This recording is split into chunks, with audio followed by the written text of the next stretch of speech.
Good morning, everyone. So it's Sunday morning, and I'm here in the garage. I thought of doing things slightly different, but I think this is a good showcase of what we are doing here. So I spoke with the guys at Coban, and I asked them, "Look, you have a bunch of pictures on the website, but it's really hard for some of the lesser known models for me to visualize how they would look like once they are all done. And I think this is a great example of that. So this is an offset shape body, right? Very reminiscent of a Jazzmaster. So this is the Jazzmaster sort of style. It's even in the main Jazz M, right? It's not a Jazzmaster because first it has three P90s while Jazzmasters have proper Jazzmaster pickups. It's a sort of different wiring. It has a receded bridge insert here, so it's going to be a bit tricky to get the paint into it and make it look nice, especially because we're not going to be spraying. I'm going to be using a sort of rub-on finishing here that is more accessible to use at home. It has the cavity for the Jazzmaster tremolo, or the offset vibrato, let's call it. It has the Strat-like input jack hole, which Jaguars and Jazzmasters don't, because that goes in the pick guard. And even the pick guard, it's quite different. You see, it's this sort of cut-off situation. So some might look at it and think more of a jazz bird sort of thing. I wonder if we could maybe put another part of a pick guard here, just to give it a bit more of a balanced look, pick guards wise. But for the time being, this is what we have to work with. And the first step on a kit, I think, in my opinion, is to prepare the wood. So you're gonna have to lift the grain, gonna have to wet the body a little bit to lift the grain, and then sand it very lightly, just to get rid of this like fur that guitars often have. So I have a bit of water here, I have a sponge here, and I'm gonna just, I already did this, but just dip it and then squeeze it. And using a cloth as well, it's always handy to have cloths around when doing this sort of thing. We're just gonna go over the body and then the neck and just raise the grain. So I'm just gonna almost paint it. The interesting thing about doing this sort of thing is this like mindful. It's a mindfulness exercise, isn't it? To like just be here, just enjoying the time, just seeing the wood turn colors, sanding a little bit here. Obviously there are some frustrating things when things don't go well and we make mistakes. I call them Raphaelisms, when I make things on the spot that think, oh, I should use a hammer or a chisel. It's like, no, do not do that. Because it's going to go poorly. So I'm learning. This is my third kit, so as you can see, I'm very experienced in this matter, but I've had good results so far. So I am learning as I go.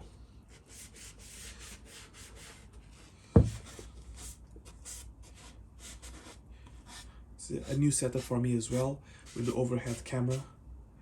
And as you can see, I can see straight away these little bits of wood grain lifting.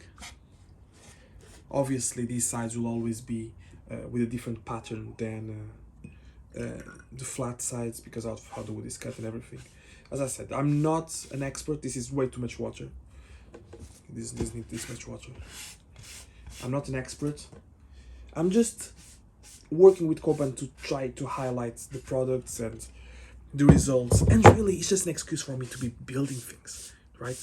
I enjoy this either way. So if I can like get my foot on the door and help the business that to me it seems to be have good practices in terms of customer service and supporting the community and everything. And Mark is always really willing to share ideas and to implement things. So it's really exciting for me to be doing this. And if I can share it with you, take you along for the ride, even better. So this is 240 sandpaper.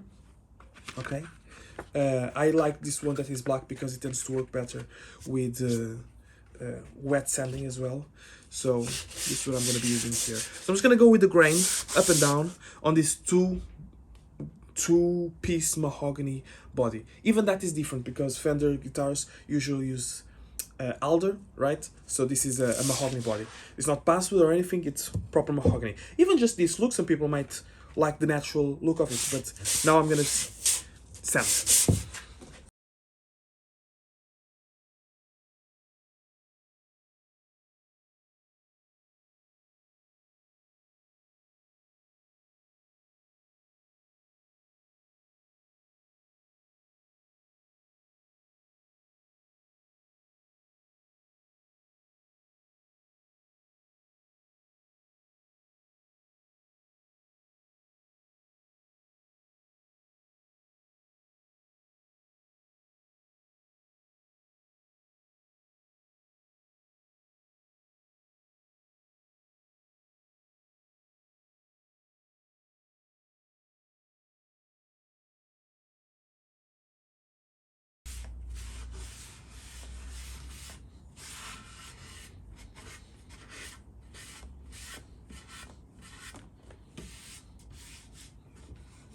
So straight away I can feel a difference from the front to the back that has been lightly sanded. I'm gonna grain fill this after, but I think just a little bit more will be enough.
It's almost taking away the wet area.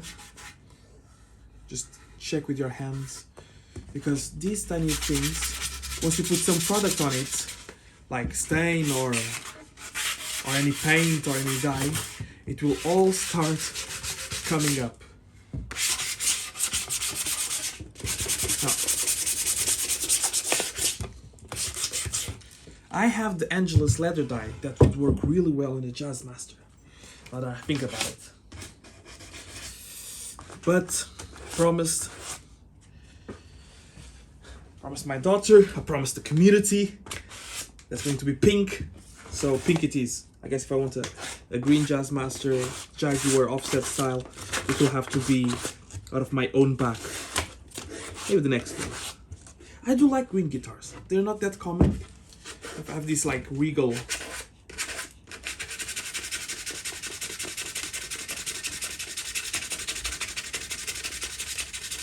aspect to it.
Here it still feels a bit hairy, so let me go over with a bit more sandpaper. I'm going to be using a new one now.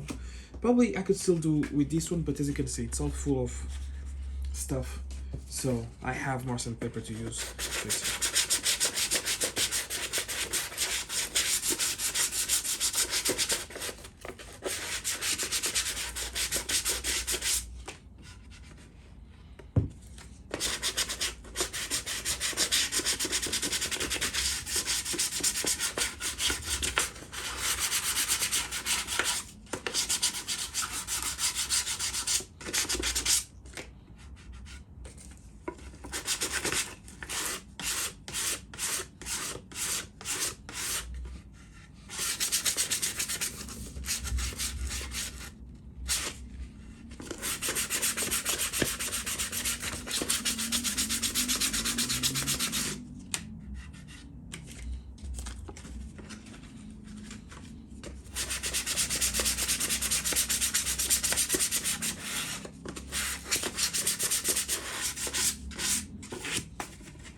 Especially around these sort of corners and bits here, just pay closer attention because it's when the wood's been cut and milled and whatnot, so.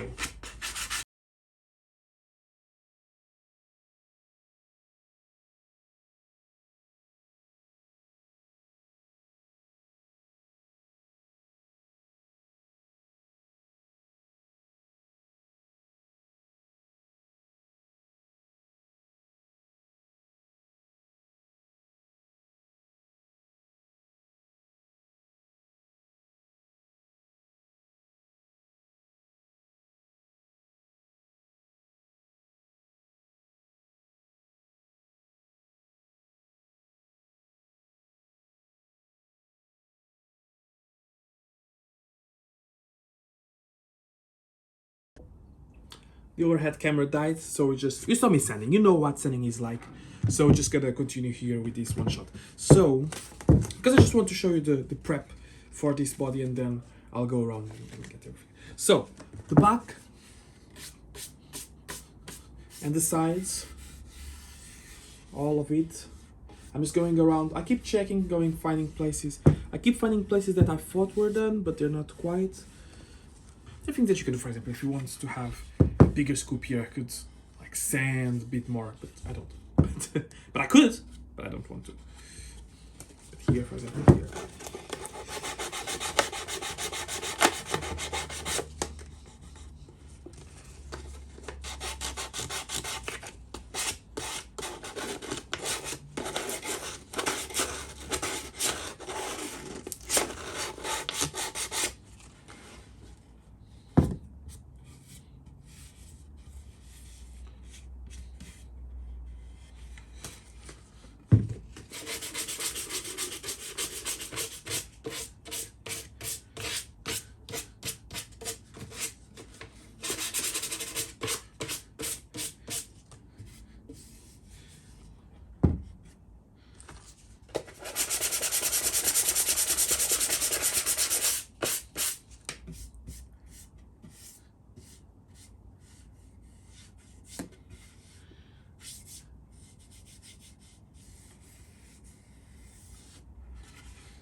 I do like starting with the back of the guitar because if there's anything that I'm learning about in terms of like how hard to sand, how much to sand, then once you get to the front you already have a gist of what you're doing rather than over sanding in the front and then getting better at it when you go to the back. So the things that I'm finding more challenging is these bits in between, that there's less space for you to just go along easily. So here on each individual slope face. Okay, so now that all the grain has been lowered, eliminated, not eliminated, but you know, I've raised the grain, I've sanded it, and I'm just gonna leave it to rest for a little bit, because up next I'm gonna be trying to cut the headstock shape, which is something that I always do in the beginning. I don't know if it's the right way to do it. It's already drawn, so my plan is to make a cut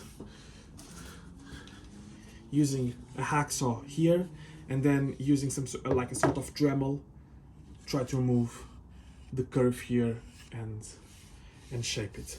And before and after I do that, and after I shape the headstock, then I'm gonna go around and do the same thing. But that's for next time.